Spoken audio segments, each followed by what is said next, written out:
August 6, 1945, 8:15. Imperial Headquarters, Tokyo. That morning, a single transmission from Hiroshima was about to dismantle 3 years of convictions built like walls of cardboard. Throughout the war, the Japanese command had believed it understood the scope and strategy of its adversary, but that message shattered every illusion. America was not fighting at its full potential. They had reserved their deadliest force, hiding it behind what appeared to be caution and gradual escalation. In the underground bunker beneath the Imperial Palace, 27 meters below the surface, the light was dim and the air heavy. 4-meter-thick reinforced concrete walls insulated the operations room from the outside world, creating an environment that smelled of both prison and war. The morning briefing routine of Field Marshal Shunroku Hata had become a ritual of bitter awareness: charts, reports, numbers, all repeated with the rigidity of one who knows that predictions are useless against the unpredictable. At exactly 8:15, Lieutenant Colonel Tishiro Yamamoto, communications officer, entered without the customary bow. In his hands he held a sheet of decoded transmission that would radically change the way the military leadership interpreted the war. The message was fragmentary, as if torn from reality itself. Entire city destroyed by a single bomb. Blast radius surpassing any previous bombing. Type of weapon unknown. Catastrophic casualties. Immediate response required. The words, short and broken, fell into the room like stones into a still lake. General Yoshiro Yumizu, chief of the Imperial General Staff, read the message 3 times, desperately seeking a logical explanation. Perhaps it was an unprecedented conventional raid, hundreds of B-29s in formation, incendiary bombs dropped in unison. But the math, the strategic calculations, everything seemed impossible. Hiroshima had 350,000 inhabitants spread over 70 square kilometers. Soon after, new reports began arriving, further shattering any certainty. Meteorological reconnaissance had recorded only 3 B-29s over Hiroshima that morning. 3 planes, not hundreds. 3. The very idea was inconceivable. 3 aircraft capable of annihilating an entire city? Admiral Suimu Toda, chief of the Navy General Staff, studied the large map of the Pacific, tracing every known American military asset. His intelligence staff were skilled at predicting movements and bomb loads, reading patterns, and anticipating strategies. Yet nothing they had studied over 3 years of aerial warfare could explain the event unfolding. By 10 o'clock, reconnaissance flights over Hiroshima reported a phenomenon never before observed: a mushroom cloud rising 12,000 meters, visible for hundreds of kilometers.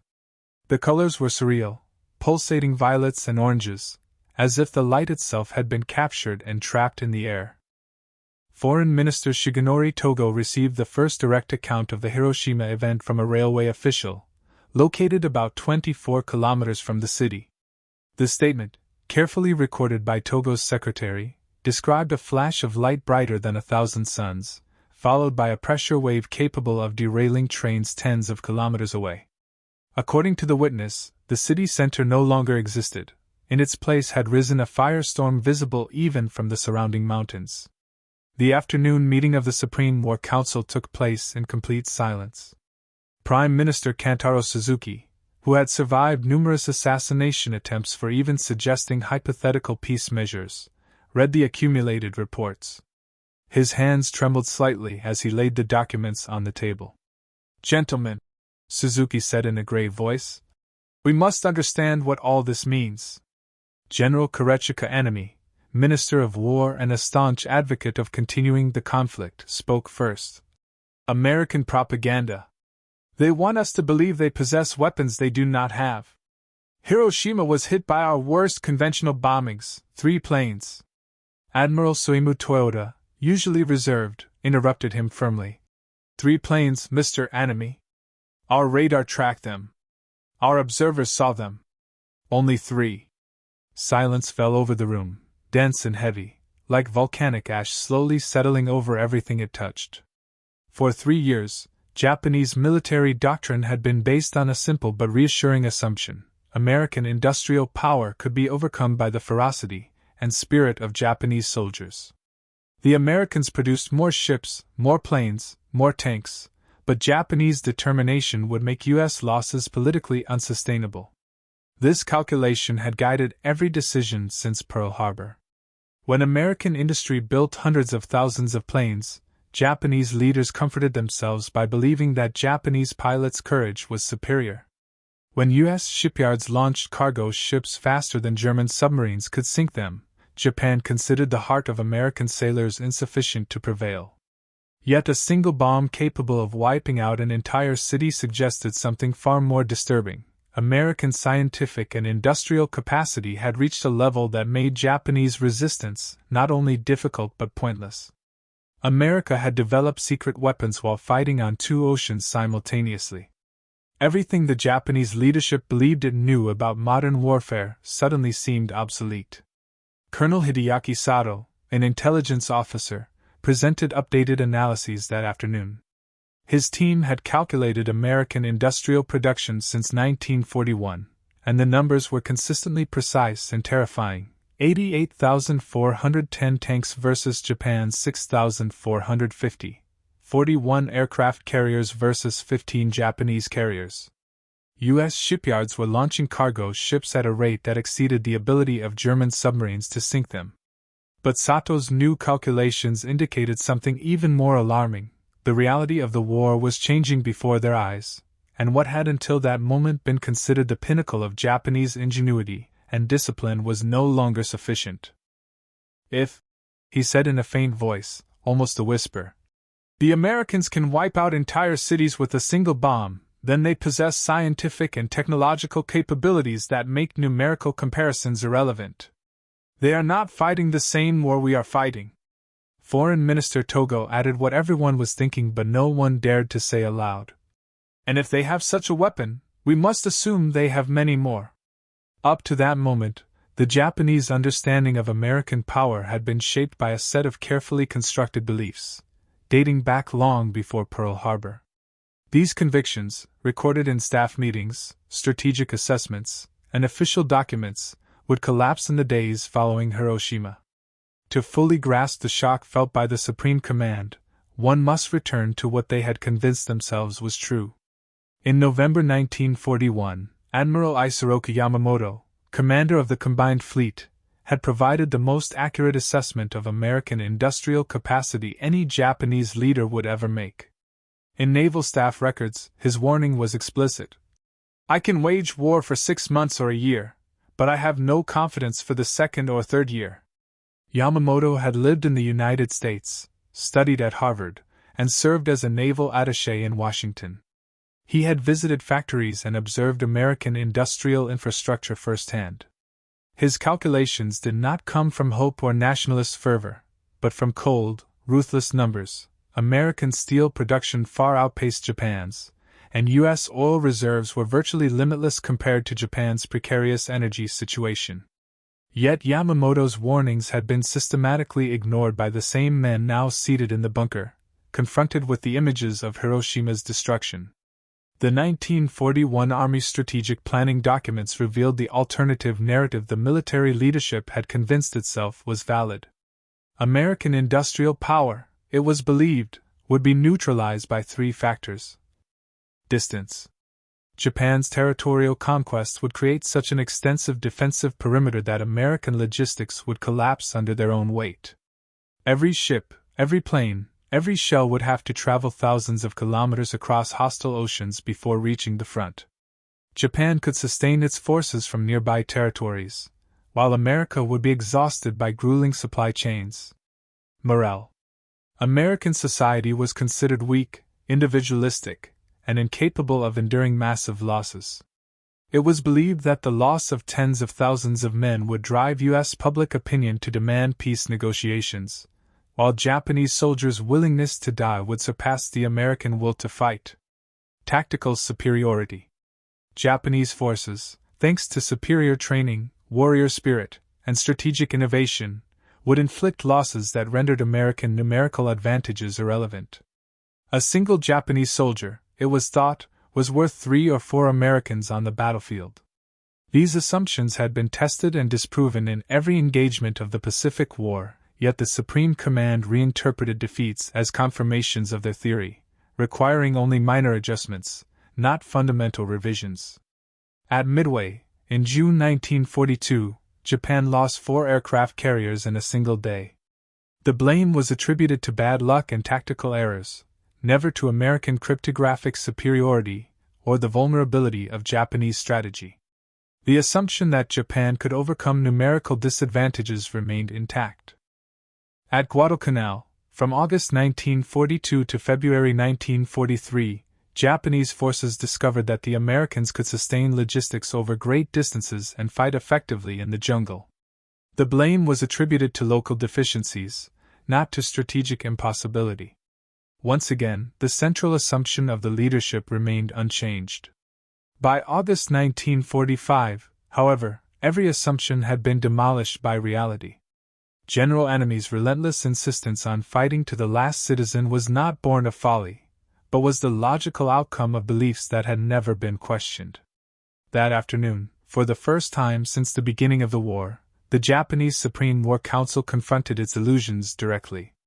Colonel Sato presented the Reality Assessment, a document compiled over the previous 6 months but held back until that moment. The numbers were devastating. American aircraft production in 1944 alone exceeded Japan's total output for the entire war. U.S. shipyards were building escort carriers faster than Japan could train pilots. American munitions factories produced more shells in 1 week than Japanese factories could in a month. But the most shocking figure concerned scientific research. Japanese intelligence had documented American facilities employing over 130,000 scientists and engineers dedicated to military technology, compared with around 6,000 in Japan. American universities, Harvard, MIT, Berkeley, Chicago, had physics departments larger than the entire Japanese scientific community. The disparity was total, and suddenly everything the Japanese command believed about modern warfare appeared insufficient in the face of that combined power of science, industry, and strategy. The atomic bomb, Colonel Sato explained, was something Japan could not have built even if it had known the design. The United States had erected entire secret cities: Oak Ridge, Tennessee; Hanford, Washington; Los Alamos, New Mexico. These complexes consumed more electricity than Japan's major cities and employed 130,000 workers. The Manhattan Project cost over $2 billion, more than Japan had spent on its entire war effort in 1944. Foreign Minister Togo voiced the question that would echo in subsequent war crimes trials and historical analyses. How could we not have known? Sato's answer was as uncomfortable as it was precise. We knew, Minister. Our intelligence services recorded American industrial expansion, intercepted communications on secret projects, documented scientific recruitment efforts. But every report was ignored, dismissed as propaganda or exaggeration. We chose not to know, because acknowledging the truth would have meant admitting that we could not win. Admiral Toda added his bitter assessment. The Americans fought this war with one hand tied behind their backs. They faced Germany and Japan simultaneously, developing weapons we cannot even comprehend. They produced more war material than we thought physically possible, while maintaining their civilian economy at levels above peacetime standards. They are not simply stronger, they operate on an entirely different level of civilization. This admission, that America represented not only a superior force, but an entirely different category, marked a radical shift in Japanese perception. For 4 years, domestic propaganda had painted the Americans as materialistic and weak, dependent on machines due to a lack of spirit. The atomic bomb demonstrated just how catastrophically wrong this narrative had been. The psychological impact extended beyond the military sphere. Cabinet Secretary Hitsun Sakumazu noted in his diary, "We have been fighting an enemy we never understood. We assumed they thought like us, that their limits matched ours. Hiroshima proves we were fighting blindly." The following day, information began to confirm the incredible scale of the disaster. Reconnaissance planes entered the radioactive zone and transmitted photographs to Supreme Command. Pilot Major Sun Kitamura reported unprecedented conditions, updrafts so violent they lifted the planes 600 meters in seconds, temperatures that wreaked havoc on instruments, visibility obstructed by a column of smoke rising into the stratosphere. The images, developed by 11 o'clock, revealed something extraordinary. The city center, roughly 10 square kilometers, had been completely leveled. Not reduced to rubble, but vaporized, swept away to bare earth. Everything within 1 kilometer of the epicenter had ceased to exist in any recognizable form. Analysts compared these photographs with the most devastating conventional raids. The incendiary bombing of Tokyo in March 1945 had required 334 B-29s and 1,665 tons of bombs over 3 hours. The destruction of Hiroshima exceeded that devastation, carried out by a single bomb in an instant. The Supreme War Council reconvened that afternoon. New information was radically changing the strategic picture. The Soviet Union would declare war on Japan on August 9. Japanese diplomacy, which for months had tried to use Moscow as a mediator to secure favorable peace terms, now saw any possibility of negotiation vanish. According to witnesses, General Anami's face went pale. Japan was now facing enemies on all fronts with no prospect of negotiation. Atomic weapons from the east, Soviet armies from the north, Commonwealth forces from the south, Chinese resistance in occupied territories. The empire, once stretching from India to the Central Pacific, was being compressed toward the main islands, overwhelmed by forces it could not possibly resist. Minister Togo stated the stark reality. We have 3 choices. Unconditional surrender, fight to the last building destroyed by atomic weapons, or fight until the combined American and Soviet invasion destroys Japan as a nation. There are no alternatives. On August 8, the first reports of Soviet movements confirmed the dramatic scope of the threat.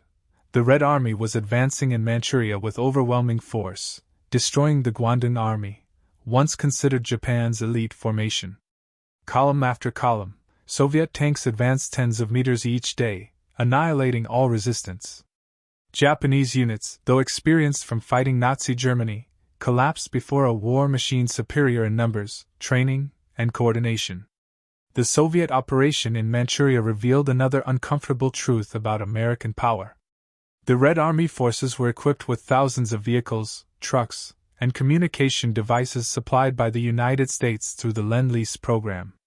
American industrial capacity not only sustained its own armies across 2 oceans but also supplied allies on a scale that, to Japanese eyes, seemed impossible. A single program, Lend-Lease, had provided more material to the Soviets than Japan's entire industrial production during the war. At 11:02 on August 9, a second atomic bomb annihilated Nagasaki. The communication received from the Nagasaki Regional Command was even shorter than that sent from Hiroshima. Second atomic attack, city destroyed, catastrophic casualties.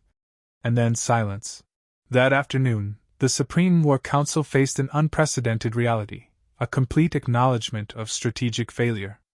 Admiral Mitsuma Masajone, Minister of the Navy, spoke with a rare frankness in such a hierarchical setting. The Americans have shown they can destroy our cities at will, one after another, reducing everything to ashes. They can repeat this endlessly. We cannot defend against weapons we cannot even detect before detonation. Our anti-aircraft systems are irrelevant. Our fighters cannot intercept what does not exist on the radar screen. All our civil preparations are useless.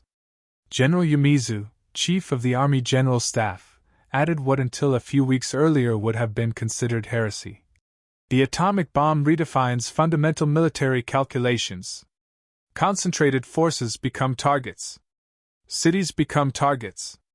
Our doctrine of fighting to the last citizen assumed an American invasion.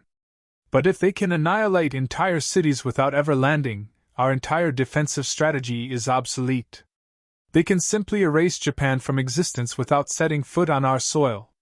Intelligence estimates presented that evening suggested that America probably possessed between 3 and 7 additional bombs, with the capacity to produce many more. Even a single additional bomb would make continued resistance a collective suicide. Cabinet Secretary Sakamitsu reported the Emperor's private observations. His Majesty has expressed that the unbearable must be endured. The atomic bombs have demonstrated that resistance will only continue toward the complete annihilation of the Japanese people. We must accept terms that preserve the nation, however painful.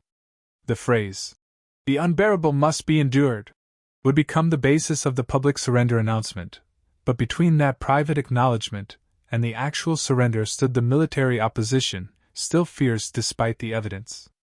On August 10, through Swiss diplomatic channels, Japan's formal offer of surrender arrived. The country would accept the terms of the Potsdam Declaration, provided the emperor's sovereignty was guaranteed. The American response, delivered on August 12, remained deliberately ambiguous. The emperor would be subject to the supreme Allied commander, but his final status would be determined by the will of the Japanese people. The ambiguity sparked the last internal crisis. The most intransigent military leaders, led by General Inami, interpreted the response as unacceptable. Resistance was no longer a matter of military victory, but of maintaining national honor through destruction rather than accepting foreign occupation and the judgment of the victors.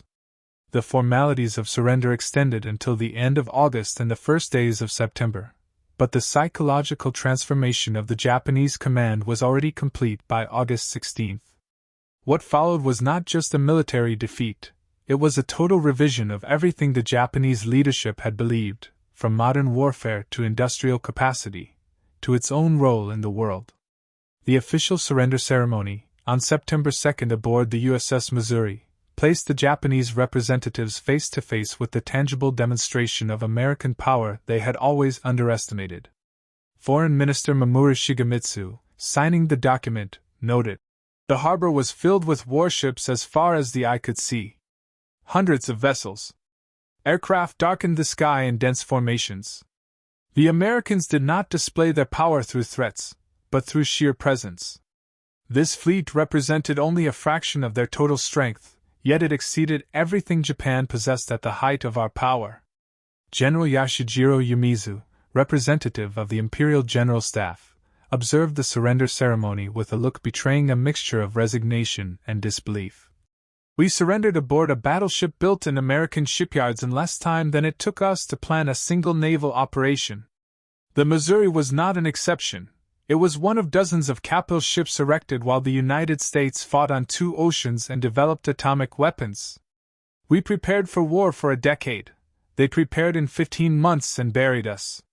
By the end of August, the American occupation forces began to deploy, and Japanese observers noted details that confirmed what their intelligence had suspected, but which the Supreme Command had always refused to admit.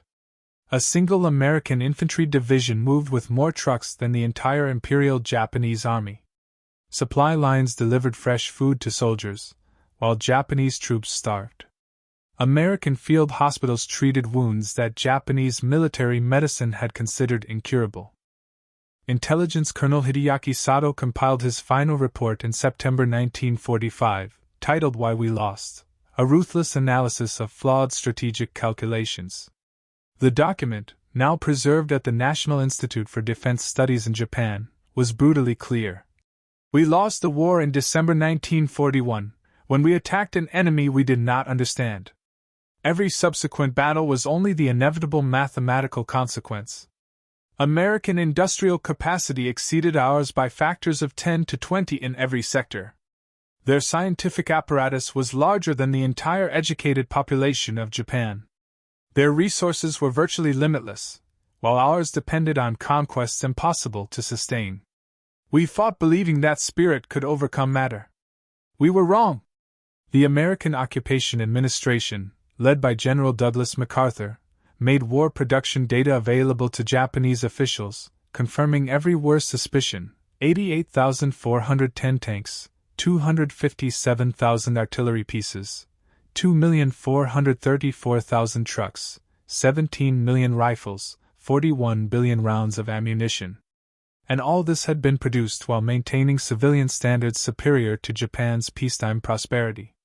Former Prime Minister Suzuki, in conversations recorded by American historians, summarized the Japanese leadership's epiphany. "We believed we were fighting a nation of merchants, devoted to profit and incapable of sacrifice. We were catastrophically wrong. We were facing the most productive civilization in human history, capable of simultaneously managing mass economy and total war production. They did not have to choose between butter and guns. They produced both, in quantities we could not even imagine. Finally, the most humiliating revelation, the Manhattan Project. Gradually, through occupation channels, Japanese scientists were informed of the details. 130,000 people, $2 billion, facilities consuming more electricity than major cities, theoretical physics at levels no one in Japan had ever imagined. The atomic bomb was not merely a weapon, it was tangible proof of a scientific and industrial capacity that placed the United States in an entirely different category of civilization. Admiral Toyoda's final assessment, drafted in 1946 for occupation historians, captured with clarity the complete reversal of Japanese military thought. We went to war convinced that American democracy made them weak. Their diversity fragmented them, their wealth made them soft. In the end, we understood that democracy fostered innovation, diversity generated talent, wealth financed capabilities we could not even imagine. Every assumption we held was not merely wrong, it was the exact opposite of reality. The psychological impact on the high military echelons manifested in profound and divergent ways. Some, like General Anami, chose death rather than confront the horrible truth of their errors. Others, like Admiral Yanai, became advocates for complete demilitarization, denouncing how Japan's militarist culture had generated total strategic blindness. Most, however, struggled to reconcile their warrior identity with the harsh reality. They had dragged the nation into a war that could not be won, systematically deluding themselves through organized self-deception. Japanese historians, under occupation supervision, began to document how intelligence reports had been carefully ignored. Accurate assessments of American production were dismissed as defeatism. Warnings about U.S. scientific capabilities were suppressed as demoralizing. Evidence of the war's loss was reinterpreted as temporary setbacks, to be met with greater fighting spirit. The entire chain of command had created an environment in which truth was perceived as betrayal, and official optimism was law.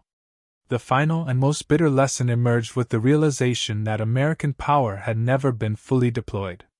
The United States had conducted a war across two oceans, maintaining substantial strategic reserves, developing next-generation weapons, and planning future conflicts. The atomic bombs were not the pinnacle of American effort, but rather what they could achieve while simultaneously managing a dozen other operations. Japanese forces had invested every available resource. The Americans fought with safety margins everywhere. By 1947, during in-depth interviews conducted by occupation officials with the former Japanese military leadership, the transformation of their understanding was complete. General Yumizu, testifying before historians, summarized the painful learning of the Supreme Command. We lost because we never understood our enemy. We attributed our weaknesses to them, limited resources, narrow industrial base, inflexible thinking, when in reality they possessed exactly the opposite. We believed our propaganda when we should have listened to our intelligence services. The atomic bomb was not the cause of our defeat. It was the final proof that we had already been defeated the moment we began fighting an enemy we never truly understood. We learned too late that courage cannot overcome chemistry. Spirit cannot overpower steel. Determination is worthless in the face of an enemy who possesses both determination and 10 times the capacity to turn it into material power. If this story moved you, give it a like, you'll help bring other forgotten tales to light. Subscribe to the channel so you don't miss upcoming content. Every story has value, and every memory deserves to be preserved. Thank you for watching and for helping keep these stories alive.